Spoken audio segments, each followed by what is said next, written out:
ও আমার প্রিয় ভাইরা, শিখার পরে আমি নিজেও এই আমল করেছি। এই কোরআনে করিমকে মাথায় নিয়ে বলি,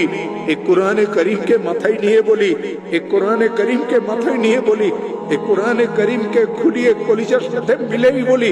আমার মাওলার নামে কসম করিয়ে বলি, যতবার আমি এই আমল করেছি নিজের জন্য,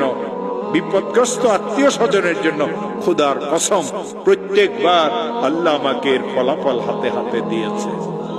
কোন মুসলমান যদি ঋণগ্রস্ত হয়, এত ঋণ হয়ে গেছে, আদায়ের কোনো ব্যবস্থা নাই, খেতে ফসল হয় না, দোকানটা অচল হয়ে গেছে, ছেলেটা বিদেশে গিয়ে ফাঁসিয়ে গেছে, থাকতেও পারে না, আসতেও পারে না, 2-3টা মেয়ে ঘরে উপযুক্ত, কারো বিবাহ হয় না, একটা মেয়েকে বিবাহ দিয়েছিল, তালাক নিয়ে মেয়েটা ঘরে চলে আসছে, ছেলেটা খারাপ ছেলেদের সাথে মিশিয়ে মদ জুয়ার উদ্ভস্ত হয়ে গেছে।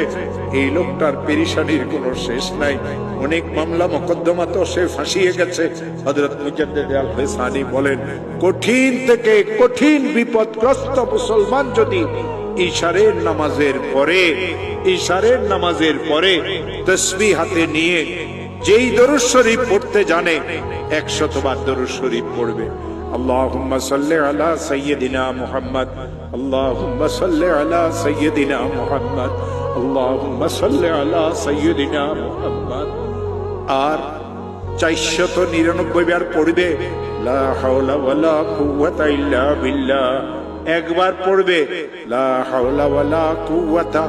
ইল্লা বিল্লাহিল আলিয়্যিল আযীম, আবার 100 বার দরুদ শরীফ পড়বে, হাত পাতিয়ে বলবে, আল্লাহ